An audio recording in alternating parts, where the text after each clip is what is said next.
So I was just reading this book. It was called Personal Development for Smart People by Steve Catalina, and in it he has a interesting exercise, and basically the exercise is this: it's you take different aspects of your life, right?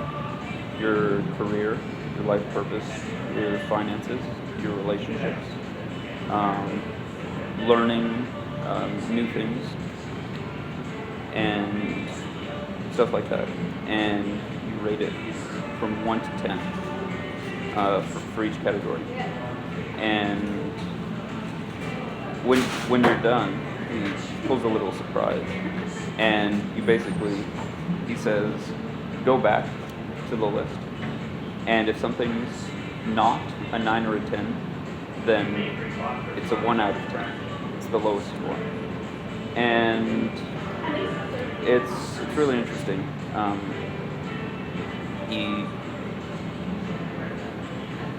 It's interesting, and it got me thinking, because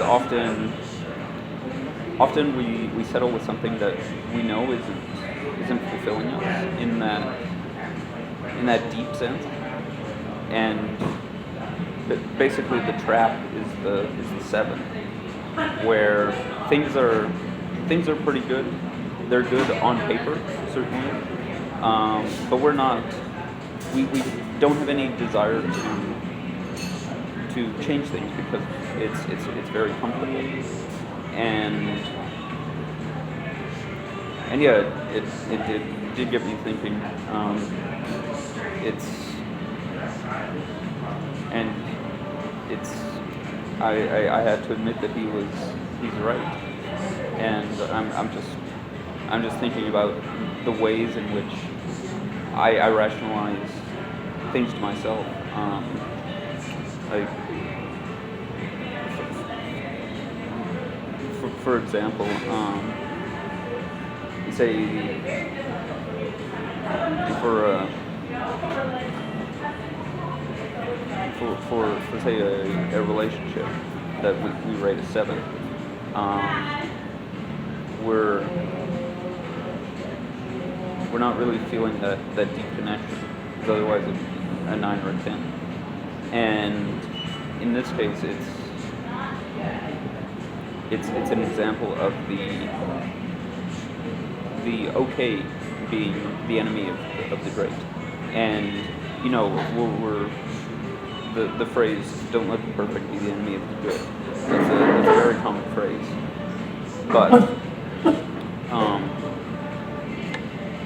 it does have its applications. I think of it mostly in terms of perfectionism,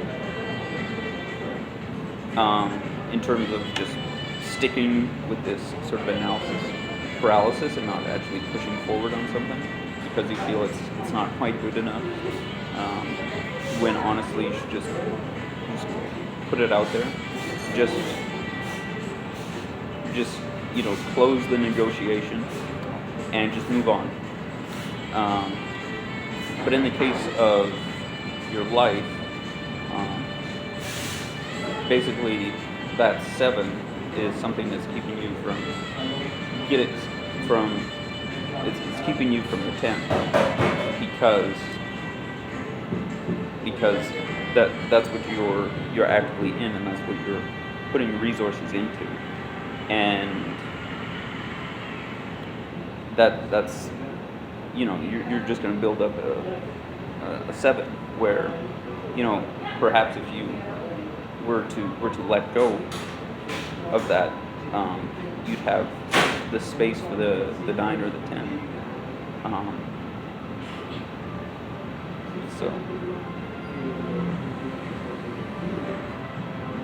So yeah.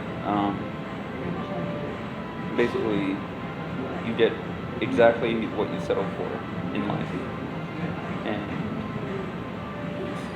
that's all. That's the big takeaway. Anyways, thanks for listening.